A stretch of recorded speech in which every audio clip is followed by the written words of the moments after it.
then he took it All right, Dan, what's up? What's up? You want to see me with the hands?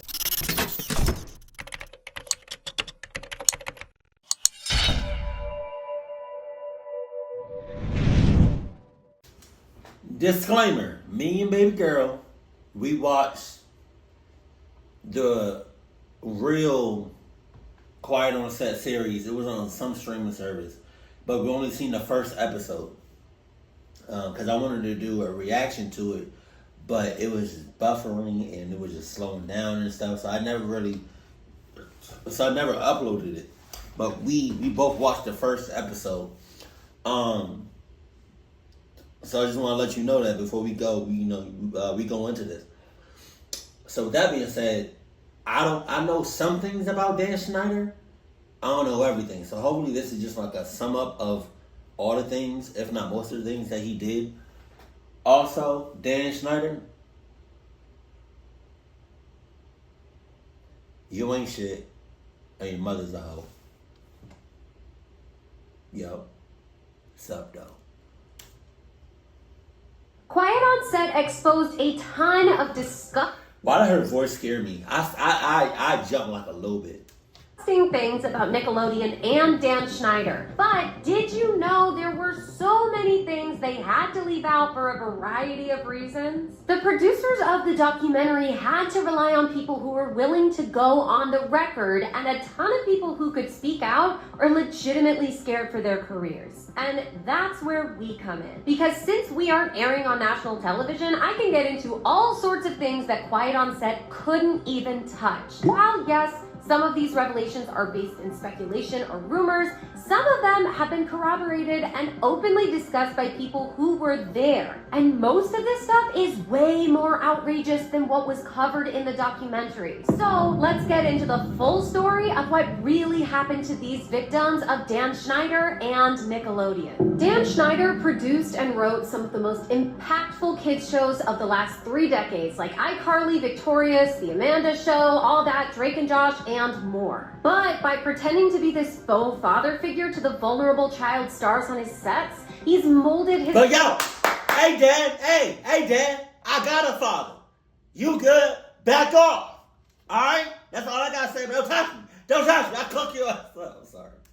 His brains to make them susceptible to not only his fantasies, but the sexual fantasies of his creepy friends and even some colleagues on set. And his reach even spread beyond the child actors. He was fulfilling his fantasies through the kids at home who watched the shows. That sounds wild and dark, I know, but the evidence is all there. The subliminal messages, the court cases, the hush money, the psychology behind it all, the feet, so many feet, and even the bombshells so huge Nickelodeon's been forking out money to silence them for years. Like multiple pregnancy scandals. And it all starts with Dan's first golden child and victim, the purest example of Dan's desire to be both a dark father figure and an exploitative admirer, Amanda Bynes. Before we go any further, I need you to keep in mind as we go through this roller coaster of disgust that this is how young Amanda was the first time a 30-year-old Dan scouted her in one of these creepy comedy showcases for children. Initially, Dan hadn't intended to add any new talent to his current show, all that, but as soon as he saw Amanda, he was obsessed. His God is sitting up there in heaven, looking down and saying, Amanda's having it pretty easy. He quickly put her on his show and immediately began showcasing an intense favoritism, an unsettling obsession with his newest protege. There would be times where Amanda would just be missing. And a lot of times we would just hear that she would be with Dan. You have to remember, Dan was the dream maker for all these young, aspiring stars. But most of these kids didn't get the Star is Born, plucked from a comedy stage moment. They had to go through rounds and rounds of casting that had creepy elements themselves, we'll get back to those, or for some others, they have to rise through the ranks at Dan's notorious child comedy boot camps. And yes, it gets immediately creepy. Because these comedy boot camps, where kids were sent without their parents, not only were they run by Dan and special guests like convicted pedophile Brian Peck, who we'll get back to, but also these comedy boot camps, for some reason, entailed regular kid-only pool parties. That's right, no parents, just grown men and a bunch of very young Hollywood hopefuls in bathing suits. It's been said that Megan Fox and Hilary Duff both got their big breaks from these creepy pool parties too. I mean, it certainly adds an ick factor to the hot tub interviews on the Amanda Show. If I was her, I would have been like, it most certainly adds a clock factor. This is just... A preteen Amanda Bynes in a bathing suit hung out with adult characters, frequently men, in a hot tub. And Lord only knows how long they've been in that hot tub. You know? Because sometimes in scenes, you have to stay in that, you have to stay in that scene. Even when the cameras are off. You know? Or you gotta stay in your positions while the producers or directors or somebody on set does something. Or, you know.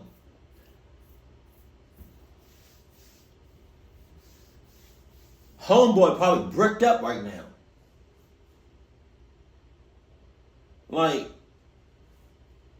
Lord only knows how long Amanda been in that hot tub with that bathing suit with them grown ass men. And they all probably bricked up. Of course, this recurring segment was created by Dan. He loves putting kids in these adult situations where even a grown woman would be objectified.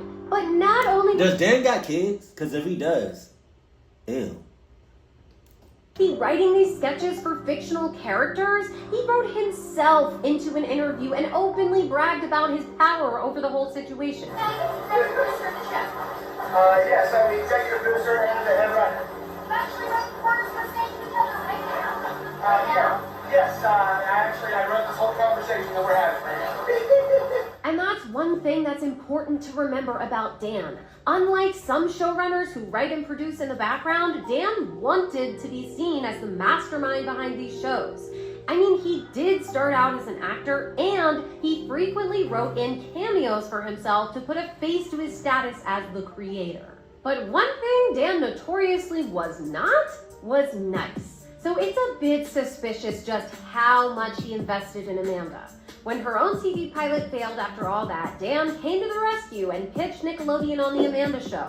When The Amanda Show ended, he created a new TV show for her, What I Like About You. He even propelled her film career by casting her in her first movie, Big Fat Liar. But apparently the reason he liked working with her so much was because it seemed like her parents cared more about Amanda's potential fame than about her well-being. Amanda Bynes' parents were very hands-on with her career. Specifically her dad. A big part of that was his relationship with Dan Schneider. They carefully crafted Amanda's career. This extra attention her father put into her career makes sense because even though Amanda's dad was a dentist, he had always wanted to be a stand-up comedian.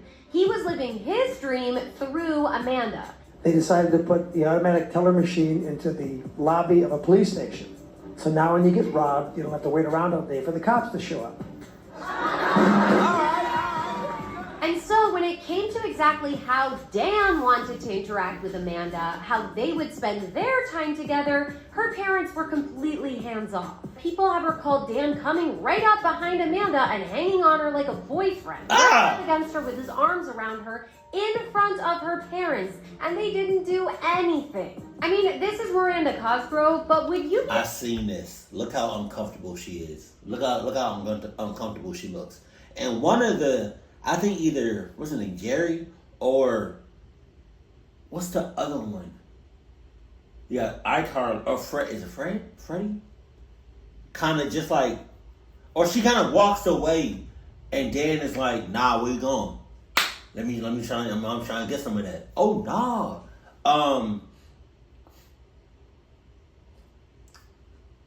I'm in the entertainment business, well, obviously, but I also been acting professionally for 6 years, and then baby girl, she started off in theater at a young age, when she was a child, but now she's more behind the scenes and she teaching other kids dance theater, and so she's always in that entertainment field,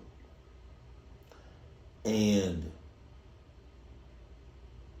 I feel like when we decide to have children, I feel like our children are going to be, they're going to have some sort of art thing related to them. I don't know if it's like going to be acting, directing, I don't know, but something art related. And if it's acting or anything to do in this kind of genre, I'm going to try to have I'm going to try to be involved with them as much as I can be. Because you can't tell me I've been with my kids through their my eczema is just so I can't go from being with my kids in the entertainment business, watching them and seeing them grow up, and being with them like essentially all their lives, and then like at 14 years old, 13 years old, they just go off and I can't do nothing about that. I can't see them. Hell no. Okay with your kid's boss doing this to them?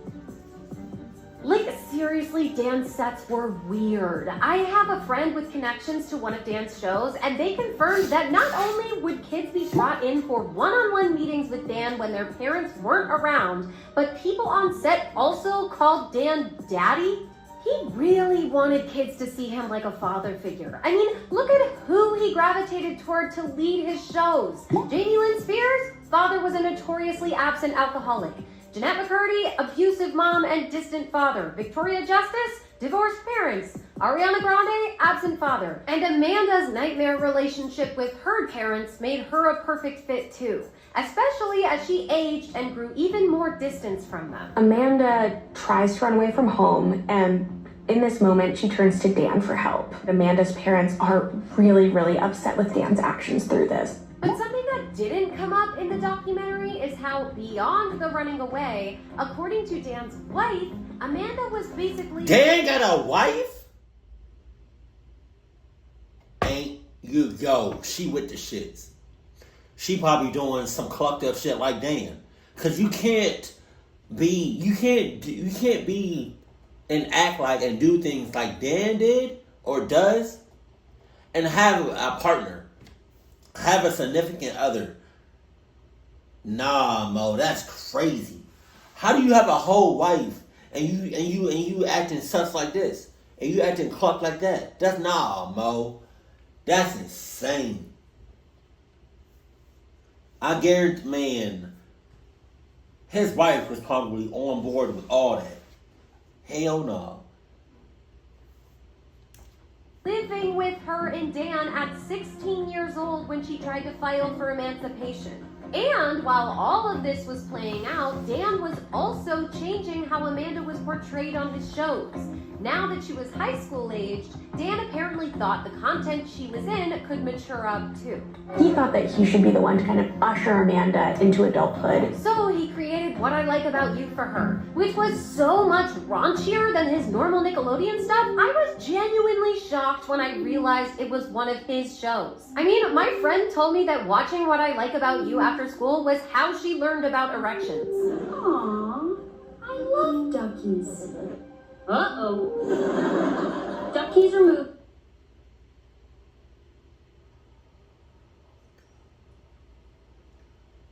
I don't know if I've ever seen this. Like What I Like About You. I don't know if I've ever seen that. This is on national. No, that's crazy. Duckies are moving. I mean, even the way sex is treated on the show is so casual and overt. You've been together a month and you haven't done it yet?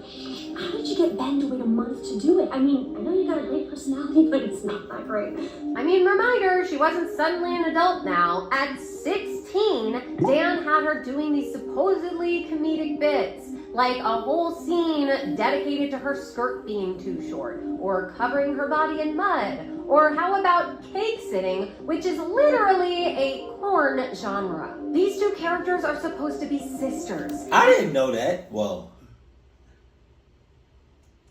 as a guy, I got my fair share of adult shits. But cake sitting, I didn't know that was. I never heard of that. That's all. That's what the hell? Cake what? And then she over here just wiping chocolate on her itties. Yeah, they're smearing chocolate all over each other's boobs and turning it into chocolate mud wrestling. And if you're thinking, it's all harmless comedy, you're taking it the wrong way. Well, they showed us they wanted us to think about it sexually because the wrestling ends with her boyfriend walking in and saying, God bless America. And just look at the comments on the videos themselves. While some people are complaining about how skimpy her clothes always are, others are suggesting how to make the scenes more sensual by having her strip fully naked or dubbing the chocolate wrestling as one of the hottest bits ever on TV. Thanks to Dan's second father status and the control he had over pretty much everything in Amanda's environment, Amanda was conditioned for all of this years before. I mean, even the shows she was on, like all of Dan's female-led shows, had hardly any parents in sight. So, I don't know if I can speak on this, but like, she started at an early age. And then she essentially grew up on TV. But at some point, she had to be like, okay, something is a little off. Something is a little sus. Something is a little clucked. At some point, she just gotta sit back. She just gotta just relax, or not relax, but she just gotta like, just take a moment and just take it back and just look at what's going on around her. No? Man, hell no. Just look at his male-led shows like Drake and Josh and Henry Danger versus the female-led shows like The Amanda Show, What I Like About You, iCarly, or Zoe 101, where the parents are either absent, abroad, or have sent their kids to boarding school. The closest we got was Victorious with some occasional parental appearances, but for the most part, Dan's female-led shows were set in a girls gone wild world where chaperones were either dopey teachers or unprepared older siblings. Consciously or not, Dan was trying to create the same environment in the show that he wanted on set. Young girls with no real traditional role models besides him, of course. You know, sometimes parents are so dumb. Former child actor and dancer Allison Stoner actually has a super insightful podcast called Dear Hollywood about the effect fame and acting has on children's psychological development and why so many child stars struggle with mental health, addiction, and cycles of abuse, just like Amanda did in adulthood. And one thing they go over is the way kids' brains encode memories. You know, movies are full of intense scenes, and as a child, if I'm reenacting this, or even just pretending to witness it, I'm enrolling myself in that experience as if it's real. I couldn't separate what was mine or the characters. Remember, my brain literally couldn't separate reality from fantasy. So it's scarily easy to normalize things for a child through exposure and repetition, like Dan did both on set and in the real world and in the shows themselves. Like going to people who aren't your parents for advice because your parents just don't get it, or valuing friendships over familial relationships. Yo, I heard, I forgot his name. What's his name? Jerry? I don't know the actor name that he had, like his character name, or I don't know his real life name. But I feel like he didn't go for none of that shit. relationships. Both of those are tactics used by predators to destabilize children's support systems, so they won't go running to their mom when something sketchy happens. And then there's the more blatantly creepy things Dan was normalizing for kids like Amanda. For instance, touching grown men while you talk. You know, I did something special for you. Or having kids in close proximity physical encounters with grown-ups. That's clearly been made into learned... Jesus! Go back.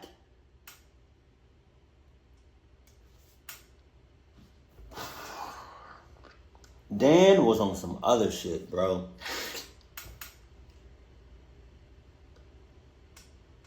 Dan was on some other ass shit. Oh my God. I forgot. I seen her before. I seen all these girls before. But I seen her. Yo, she looked like she going for that shit. Ariana Grande looks uneasy.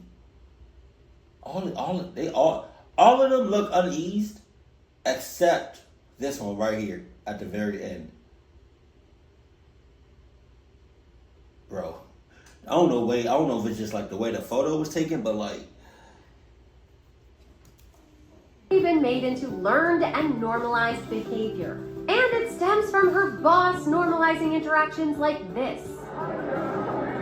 I definitely saw Amanda being very close physically with Dan. There were many times that I saw Amanda sitting behind him, hugging him, or giving him like a neck massage or whatever. Or there's the normalization of taking drugs to improve your attitude, with Dan allegedly giving Amanda Adderall, the drug that would eventually send her to rehab, just to make her appear peppier. But also at times erratic, like in this clip. Wow. It's hard. You know, I was gonna put you like in a little tutu or something, but you know. Really? No. Or there's the normalization of being sexualized, even when they aren't old enough to understand it. And Dan had been over-sexualizing Amanda from very early on. Just look at this clip from Dan's own behind-the-scenes footage. Dan is asking Amanda about this spit-operated contraption that he wrote into the script, mind you, and keeps zooming in on her face while she talks about spitting into the machine and demonstrates where her mouth goes. I mean, even...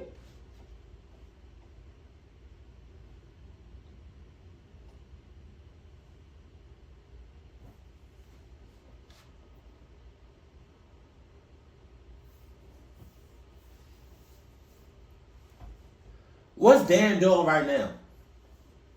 What is Dan doing right now? Is he locked up? Huh? If I see Dan, it's on site.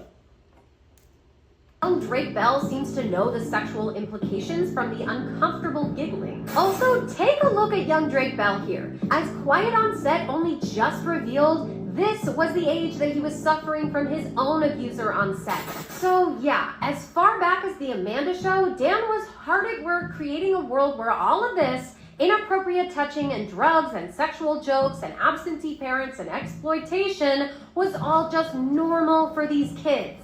But actually, one of the weirdest and incredibly unsettling things that Dan forced into normalcy was an obsession with feet.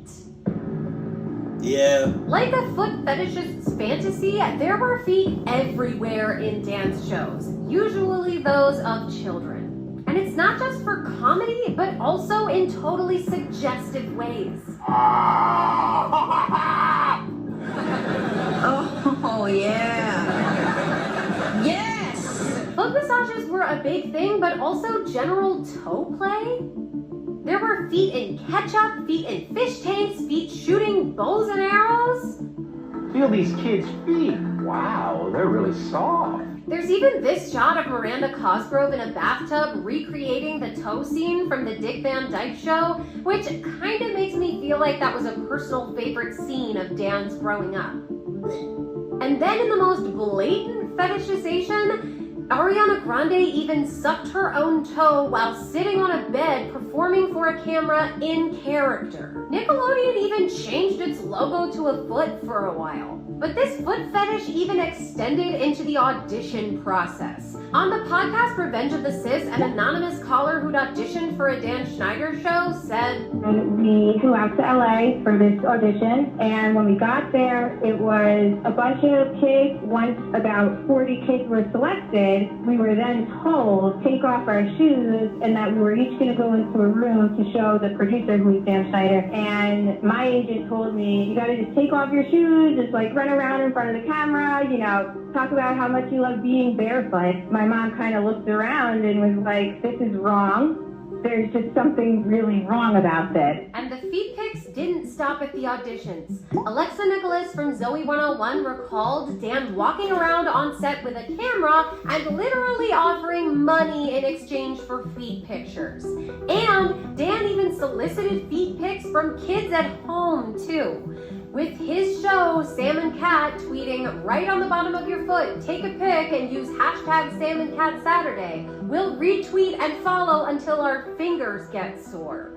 And just in case you're wondering, did Dan just not know about foot fetishes? Well, people are grossed out over this flirty tweet he sent to his wife in 2013. At Hungry Girl, do you want to go into our room and watch Too Cute? We have 4 on our DVR. I'll rub your feet. I'm sorry, but with all the foot pics and the innuendos and the blatant toe sucking, this just sounds like an obvious code for adult stuff. Adult activities while watching an Animal Planet show literally described as documenting infants in the animal kingdom. It just also makes all of this so much worse that not only was he normalizing all of this foot stuff, I mean, even down to keeping your feet manicured and toes painted consistently, Dan was pimping out these child actors to do all these weird fetishized acts that people pay money to see grown adults do on OnlyFans. And he was grooming them to think it's normal as early as those auditions. Think about what it's teaching your kids. If you take your shoes off and run around exactly how daddy wants you to, he'll make you a star. And since they did it in the audition, why would they be weirded out by being barefoot on set or shooting a scene with their toes? And then getting $50 for someone to take a picture of your feet starts to sound like a silly thing to get upset about. It's all conditioning these kids to A, see all these weird asks as normal, and B, focus on making Dan happy at any cost. It's totally exploiting the fact that child actors are taught to be grateful for the opportunity to even have a job. It's an industry of no's, so when you get a yes, you're supposed to keep saying yes to whatever it takes. Who's gonna say, no, never mind, I'm giving up my dream job and quitting? But where were the adults? I'm saying! Remember, parents were actively discouraged from coming on set. And then the other adults who were there to make the show were actually suffering through their own abuses. Female writers on the Amanda Show told us that this experience was really one of the most disturbing in their careers. Working for Dan was like being in an abusive relationship. Now, just to set the stage, in the 90s, it was still hard for women to even get positions in writers' rooms. I mean, the Center for the Study of Women in Television and Film says only 13% of writers were women in 1998. It was actually so hard to break in as new female writers that Christy Stratton and Jenny Kilgan had to actually share a salary. And as it turns out, just like the kids, a lot of the adults on these shows were also handcuffed to this workplace as their only chance at achieving their dreams. This was my dream job. I mean, this is what I wanted. I'm not about to turn it down. Which means they were also at the mercy of Dan. Dan could be very volatile. I was scared. As the showrunner, Dan... Go back. Go. Why are you glistening? Why look like you sweating? You just standing there. Ew. As the showrunner, Dan was their boss as well as someone they had to interact with daily in close quarters. It's not like the other studio execs who just pop in from time to time. The showrunner's word is final on set. Well, this showrunner not only told his employees multiple times that he didn't think women were funny, he also was known to scream at people when he didn't get his way, which makes it extra uncomfortable and intimidating that this grown man who will happily scream in your face started pestering his female writers for massages. And if that's not bad enough, guess who he also asked for massages from various sources over the years? The kids on his shows too. But outside of the massages, Dan would find all kinds of ways to flex how much power he had over these women. Scream, "I'm an idiot," or "slut." And if you didn't, he would send you the message again. He would scream out, "Say it," until you did. And if that wasn't unprofessional enough, Dan was showing pornography on his computer screen. But perhaps the most disturbing was when he made a female writer pantomime sodomy to humiliate her. Dan was just said, "You know what would be funny? If you leaned over the table and acted like you were being sodomized." She couldn't get out of it. He's banging her. So she just leaned over the table and did what he asked her to do. It was probably the wrongest thing I've ever seen happen to a woman in a professional environment ever. But despite the fact that Christy endured all of this torture, Dan still fired her 3 days before the end of season 1. And Jenny only lasted a few days into season 2 before being bullied into quitting. And in Dan's recent softballed interview, he seriously downplays his role in this. That looks like the guy from iCarly. I don't know what role he played, but it looked like the guy from iCarly. Treatment and any threats of retaliation against these women for complaining. But he completely failed to acknowledge Jenny's report. So is that Dan right now, or is that somebody else? Because if that's Dan, he looks so different of how things went down. He had gotten caught doing something ethically wrong and said, "If I find out you told on me, I'm going to do something even worse to you. You're not going to work again." And despite knowing that her writing career would be over, Jenny went ahead and filed a lawsuit against Dan and Nickelodeon, all in hopes that it would prevent anyone from suffering the way she did. Unfortunately, while her career stalled out, Dan's kept going. After that, Dan went on to have largely, if not all, male writers' rooms. Which begs the question, if Dan hated women so much and was so convinced that they are not funny, why did the vast majority of his very comedic shows center around young girls trying to be funny? Well, that's because some things were funnier when girls were doing them, or at least they were to Dan. And a perfect and disgusting example involves Jamie Lynn Spears. While filming Zoe 101, Jamie Lynn Spears shot a scene that is so suggestive, we can't even include it in this video without it getting flagged by YouTube. There are all these setups that reference Yet it aired on national television on a kids show. Basically, her co-star Alexa Nicholas was supposed to squirt a goo pop at Jamie Lynn, but Dan was creepily specific about how it had to land on this 13-year-old's face. Instead of letting the goo fall where it may, they took the shot again and again, and even brought in a props person with a syringe to strategically make sure it hit her face exactly how Dan wanted it. Like, look how intentional that is, crossing her lip. And it's not like the people on set didn't know what they were going for. Jamie's castmate recalled. Bro, like at some point, whether you're an actor during that time, or you was working for or under or with Dan, you gotta say something. You can't just keep letting this shit slide, bro. Like, you cannot. Where's your pride? Where's your dignity? God damn it. And I get it. He had power, right? You know, they were probably getting paid a good amount of money to shut the hell up. But at some point, you just gotta be like, yo, you ain't shit. The money is not worth it. I'm saying something. Cause, yo, bro. And you know what's crazy? Shit like this is still happening. We heard the boys saying it's a shot. Like, not only is it one big sick joke to Dan, it's as if he's making these shows for two audiences, kids and his own friends. But he's also capitalizing on the fear of being the odd one out. If you're a young girl who doesn't get a sexual joke, but everyone else is laughing, 9 times out of 10, you're just going to uncomfortably giggle and move on. You don't want to be the prude. Alexa's actually a great example too of how hard it was for even the best parents to keep tabs on set, because something they didn't mention in the documentary is, not only did Dan insist on sitting in on all of her wardrobe fittings, I would hear the chair like creaking if even breathed. Now looking back at that, it doesn't seem right because I never experienced that ever again. That was only a Dan experience. when she's standing there in these skimpy skirts and the wardrobe person is taking photos, Dan... He would also want the Polaroids. Oh, that's foul. And after Alexa got bullied by Jamie Lynn on set, Dan isolated Alexa from her mom, screamed at her that it wasn't her show, and allegedly flat out said, "Nobody likes you." That was one of his biggest defense mechanisms, fear.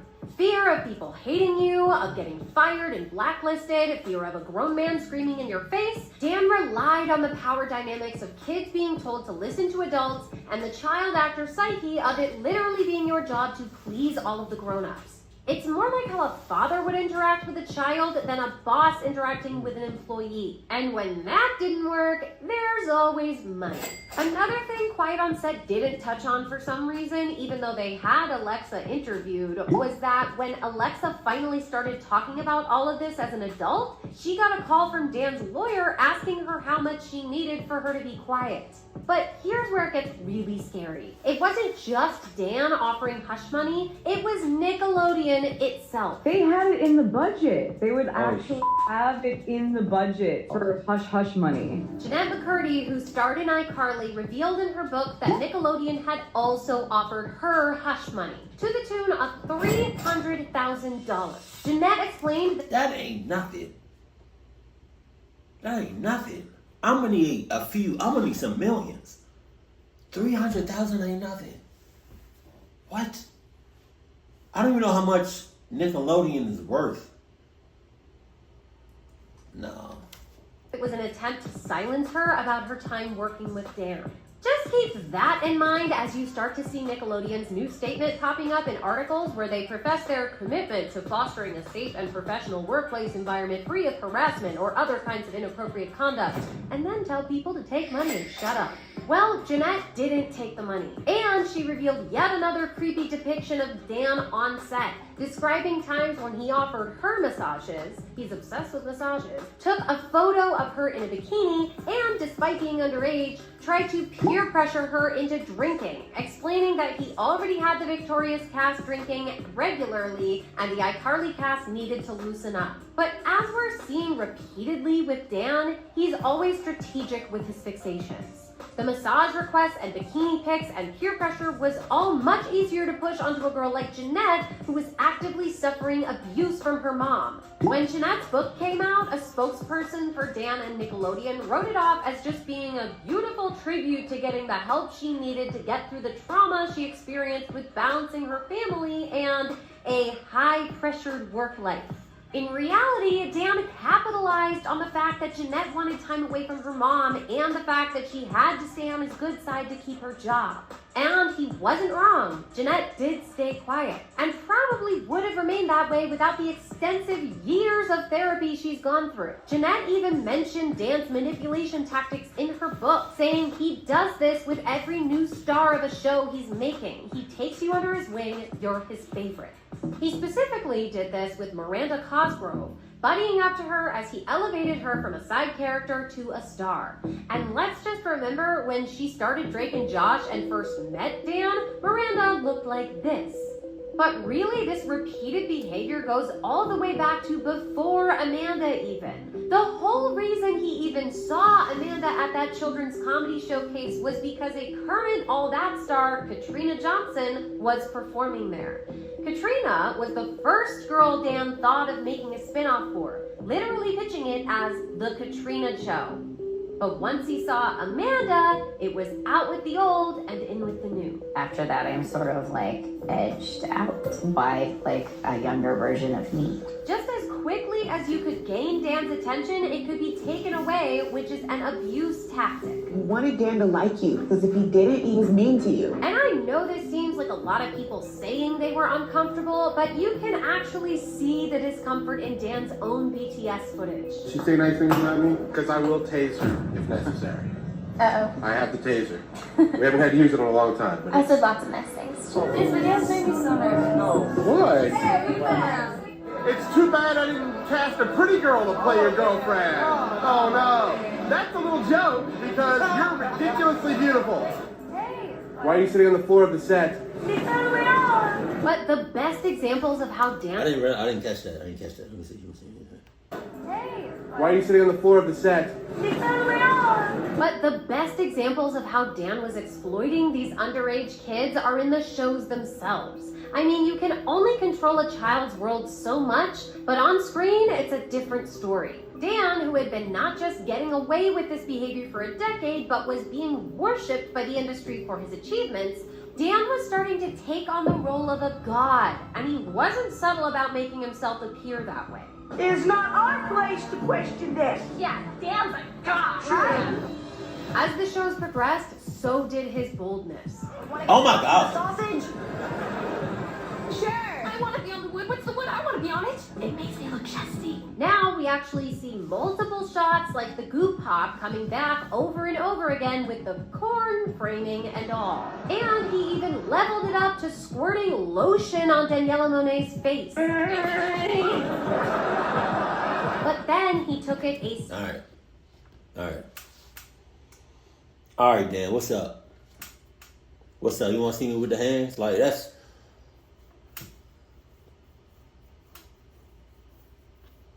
Nickelodeon. Like, what's up, bro? What's up with y'all?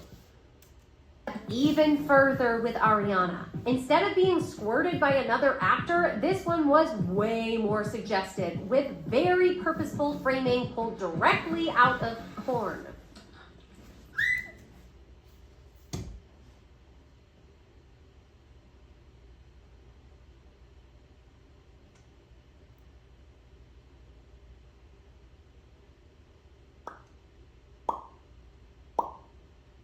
I just want to see Dan one time.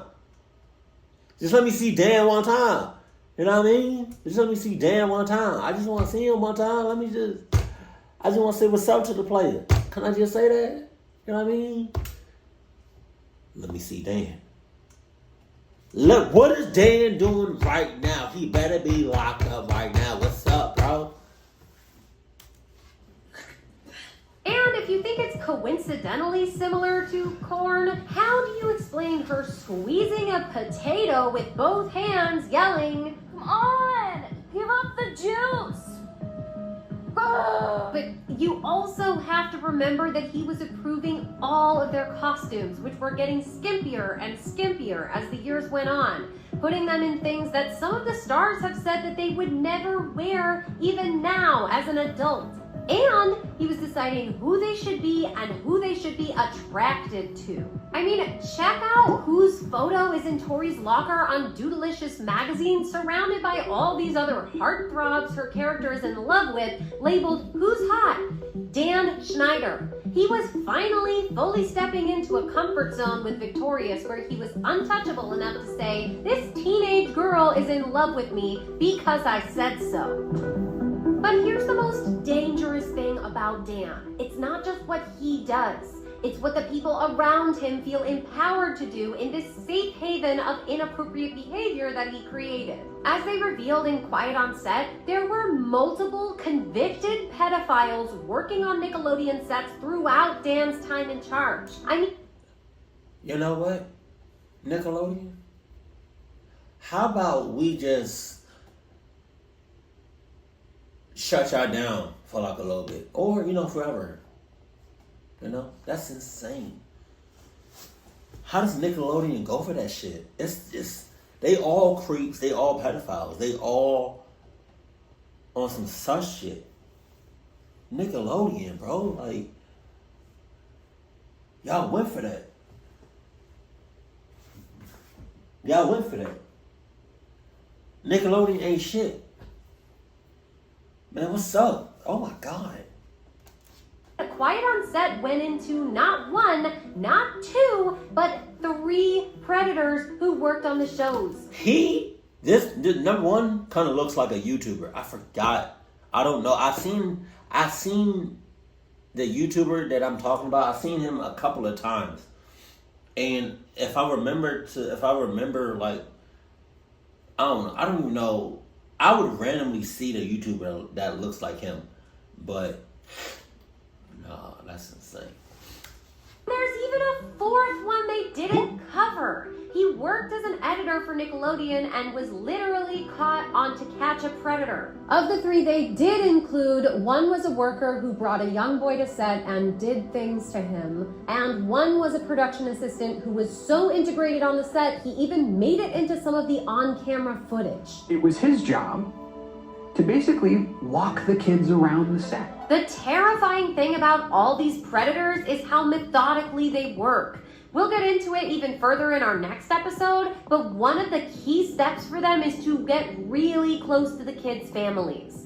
Since he seemed so safe, when Jason started emailing their daughter, MJ said she didn't think anything of it until he sent her daughter a picture of him touching himself. He had also told this young girl, I can get you on other shows. And it was even worse when the police caught him. In 2003, they searched his home. They find this enormous trove of child pornography. 1,768 images of young girls in erotic poses.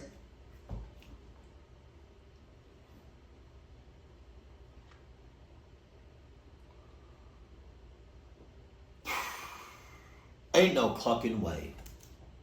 238 images of young girls in sexually explicit poses, and 2 images of girls engaged in bondage activity. They even found Jason's journal where he detailed all of his thoughts and even said, I'm a pedophile full-blown. I really have been giving in to my desire for little girls. Meanwhile, a well-known vocal coach and actor in his 40s was actively abusing a minor throughout this entire period. And because of Quiet on Set, we now know that that minor was Drake Bell. There is so much there that I'm going to dive deeper into what Drake went through and how it impacted his life. I've seen some clips of that too. Choices in my next video. But the main question when it comes to all of these predators running rampant on set is how could all of their behavior go unnoticed? I mean, it was so normalized. Nah, it didn't go unnoticed. Best believe it did not go unnoticed. It was definitely noticed, but nobody did shit about it. Inappropriate, predatory, and grooming relationships on set that it even started being something to flaunt in front of others. For instance, Victoria star Liz Gillies was 16 when she met one of Dan's friends who was writing songs for the show, and he was 36 at the time. And apparently, she became such good friends with this man, 20 years older than her, that the second she turned 18, they started dating and moved in together. They're now married, so I genuinely hope she's okay. They're now married? No. He's a pedophile. He's a pedophile.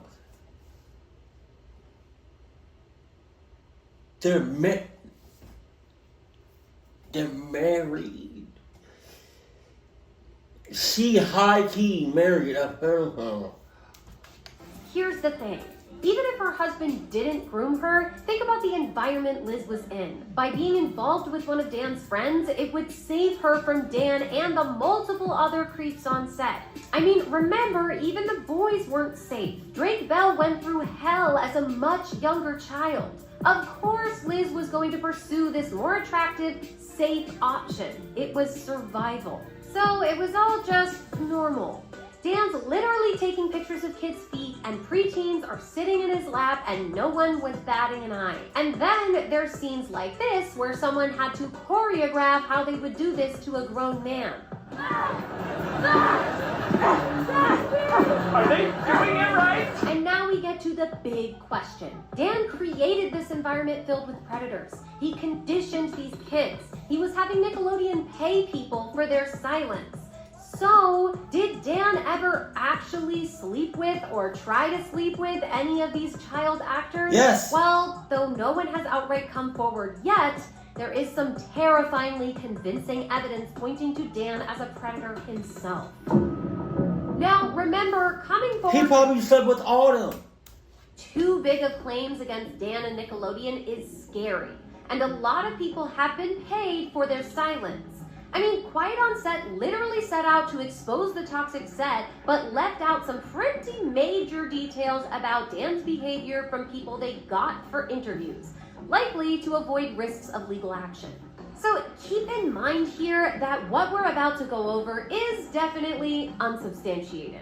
In fact, I'm throwing up a rumors flag in the corner here. I don't know if Quiet on Set was on Netflix, but if it was, they should have put that shit on Netflix. You know Netflix, they not scared about nothing. They gonna let you know what it was. Just so you don't forget that everything that follows is uncorroborated. But also, I tried to focus here on things that fans keep returning to as possibly having at least some amount of truth to them. As you might recall, the reason Zoe 101 got canceled in 2008 was because Jamie Lynn Spears got pregnant at 16. Well, some people think they're lying about who the father is. 2 months before Jamie Lynn announced her pregnancy, this blind item popped up saying that a female star on an ensemble teen show was not only pregnant, but it was by one of her producers. But not only that, it concluded with, new boyfriends are being lined up as we speak. Now, a lot of people have written this off because Jamie Lynn and Casey Aldridge had reportedly been dating for 2 years, but according to close family and friends, that was not the full story. Not only were Jamie Lynn and Casey broken up at the time of her pregnancy, they were living in different states. Casey had even recently posted to his MySpace account, "Me and Jamie are over," and he started dating someone else. And Jamie Lynn was pursuing Kevin Federline's brother. Star Magazine's sources insisted Casey is being paid off to be the family's fall guy while the real father remains unidentified to avoid being charged with statutory... Not only were she and Casey pursuing different people states away, 2 Spears family insiders believed the real father was actually a producer on Zoe 101 who Jamie Lynn had gotten close to as a role model, but took advantage of her. Sound familiar? So theoretically, the implication is that as soon as it was clear Dan had impregnated Jamie Lynn, people, either Dan's people or Nickelodeon's people, had to rush to get her on and off hometown boyfriend with the love of the spotlight to claim he was the father. And they probably paid him a nice amount for it. Then they sold it to America by slapping their faces on the front of magazines talking about how idyllic their little family supposedly was. So did anybody do a DNA test? So that's basing a lot off of various anonymous sources, but it's important to note that A, this was at a time when magazines were paying good money for Spears family drama, so their sources had grown to be well established and consistent. And B, the blind item was posted by a user who went by Ent Lawyer, who was not only a prominent and pretty darn accurate blind item reporter, his identity was unmasked just this year, revealing that he was in fact a highly regarded entertainment lawyer in Los Angeles for decades.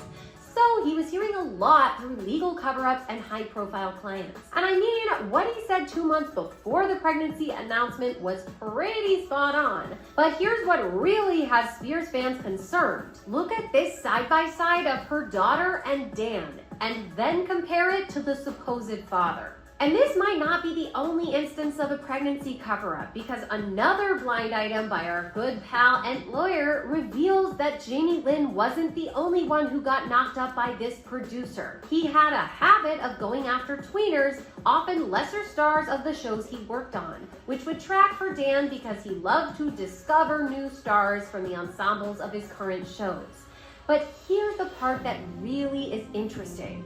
Ent Lawyer says, the only other time he got someone pregnant, it was someone who is a much bigger star than Jamie Lynn. The actress got an abortion and a healthy sum of money from the producer. everything was hushed up because the show was making way too much money. Amanda? I'm just saying that could explain this cryptic message sent by someone believed to be Amanda Bynes directly to Ent Lawyer. She starts off talking about how guilty men must be and about how things are coming into the light and how she may never be able to have children after some unspecified incident that sounds like not one but actually 2 abortions. God damn! How absent Amanda's parents were, how she basically moved in with Dan and his wife for a while. Well, the message specifies that the producer that put her in this situation was truly like a second father to me. And here's the crazy part. If you notice the capital letters she cheekily references, it spells out Dan did it. Oh shit! Go back! Hold on now. Hold on now. Go back.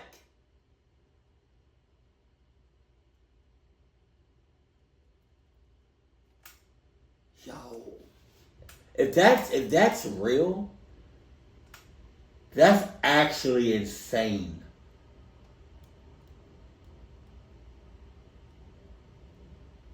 No, Mo, that's insane.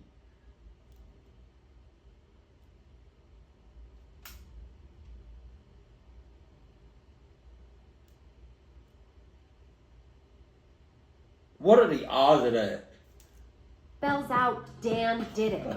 Is that why he kept putting her in so many projects? To keep her happy and quiet? I mean, only a few months before this blind item, Amanda Bynes publicly spoke up on Dan after all these years in a single deleted tweet and openly compared him to Harvey Weinstein, a convicted serial abuser who systematically tormented women in the film industry under the guise of making their careers. And that Weinstein tweet isn't from her main Amanda Bynes account because that account was run by her parents. But instead, it was posted on her secret burner account under the name Ashley Banks.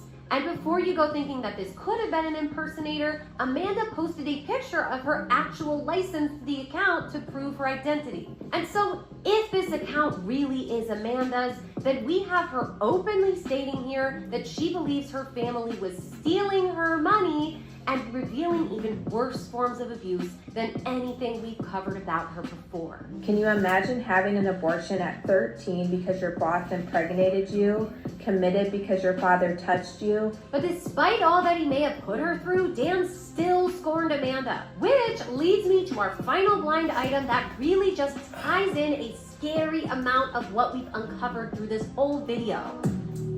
Basically, this person claims that Victoria Justice was blackballed for not sleeping with Dan. But even more disturbing are quotes like how he initially didn't try to sleep with her because she was over 18 for most of the show's run. And quote, he had a handful of actresses on other shows who were keeping him busy. All but one of them were underage. She mentions the producer cutting her down from being the main star of the show to having fewer and fewer scenes by the end, which was very accurate for Victoria's. Ariana Grande and Liz Gillies took over a lot of the screen time. And that seemed to be because they were willing to play the game. Liz was dating Dan's friend, and Ariana, well, according to this, she was one of the victims he was sleeping with too, because she was legal but loved to role play super young. So she got the good lines and the crossover and the new show opportunities with Sam and Kat, which honestly, that gave me flashbacks to this clip of Dan mocking Ariana for not sounding even younger and higher pitched and enough like his ideal version of her character Kat. Action! Okay, what did the young shrimp say? What did the young shrimp say? It sounded like, what did the young... It is shocking just how much evidence there is out there against this man. And yet, he slides past it by doing things like setting up an easy press interview with someone who was an adult actor on one of his shows. Right. Very much a side character, mind you, and who benefits from staying on Dan's good side and gets clout and views by doing the interview, rather than letting a real, unbiased reporter ask him the questions. Alexa actually gave a great response to this video, pointing out that not only did Dan have the opportunity to participate in Quiet on Set and said no, but then in his totally controlled interview, he completely avoided addressing Jeanette or any of the specific writer's room accusations. and also framed all of it as him being the victim. You're embarrassed. Not embarrassed enough to go reach out to the people that you actually harmed. But I will point out that Dan made such a big deal about how upset he was when he found out what Brian Peck did to Drake Bell. And to be fair, Drake himself said he had no problem with how Dan handled that. But when Drake talked about going into that courtroom and seeing tons of Hollywood people on Brian's side, you know who he didn't mention sitting on his side of the courtroom? Dan. Dan was happy to support him behind the scenes until now when it benefits him. And if you're thinking if he's that upset there's no way he did anything inappropriate with his actors himself, just remember that both can be true. Just like Dan can be a fun guy and a volatile bully, a dream maker and a dream killer, Dan can think that what Brian Peck did as a 40-something-year-old man to a teen boy is terrible, while also not seeing anything wrong with himself taking advantage of the power he had over teen girls on set. And why all of this still matters and why Dan is starting an apology tour is because now Dan Schneider is attempting to step back into the world of kids content with an upcoming Henry Danger movie already announced. And for the sake of the kids on set, if we're gonna let him waltz back into working with children, I hope he at least takes some notes from Miranda Cosgrove. That's right, Miranda is the lead producer on the new iCarly reboot series, and the main child actor on that set raved about how safe she felt and how fun the whole experience was. And by the way, you can tell Miranda wants to distinguish her preferred style of children's content with what she has the characters saying in this clip. I asked our fans to send in ideas for what they want to see me do on iCarly. Well, let's delete all the ones from Mandy Valdez, and I need to get the word feet in the file name. I'll go ahead and give Miranda the last word, but let's make sure to keep up with this story because it's so important that we keep holding these people accountable. And in fact, we have so much more to get into about Drake Bell's horrific ordeal. In the meantime, just remember, where there's scandal, there's Scandy. Huh. I never thought about that. Nickelodeon, you're trash. I don't know about any of these other companies like Disney, Disney Channel. Who was another one? Or Disney XD. Basically, I'm just kind of iffy on these companies that have a lot of children in them, or these shows that have a lot of children in them. And it's crazy because it's like, if I wanted to rewatch some of the episodes from like the Amanda Show or Zoe 101 or iCarly, it's just like, now after knowing all of this, it grosses me out and it's disgusting. And I haven't seen like those Nickelodeon shows that she was talking about in this video since like basically they like came out, since I was like younger. And I guarantee you if I was to watch them now, I would catch all the signs. God damn. Are they even still showing these shows? Like with the iCarly, Zoe 101, Amanda Show, like all that? Are they still showing like reruns? I will say I'm glad Miranda Cosgrove is either the producer or executive producer of the new iCarly show. It's so many hurricanes out there. It's sus and creepy ass cluck ass mother cluckers out there.